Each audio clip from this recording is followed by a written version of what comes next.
एक नन्हा सा बच्चा खेत में खेल रहा है। अचानक काले बादल छा जाते हैं।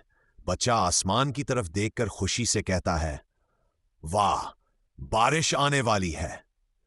बारिश तेज हो जाती है। बच्चा मिट्टी में खेलते हुए सोचता है, चलो आज मिट्टी का घर बनाते हैं। धीरे धीरे मिट्टी का सुंदर सा छोटा घर तैयार हो जाता है। बच्चा खुशी से ताली बजाता है, हाय हाय, मेरा मिट्टी का घर तैयार है। एक चिड़िया उछकर आती है और मिट्टी के घर के पास बैठ जाती है। बच्चा मुस्कराकर कहता है, अब यह घर सिर्फ मेरा नहीं, तुम्हारा भी है। बारिश रुक जाती है। सूरज निकल आता है और आसमान में सुंदर सा इंद्रधनुष रेनबो बन जाता है। बच्चा और चिड़िया मिट्टी के घर को देखकर खुश होते हैं। सीख, मेहनत और खुशी से बनाया गया छोटा सा घर भी दिल को सुकून देता है।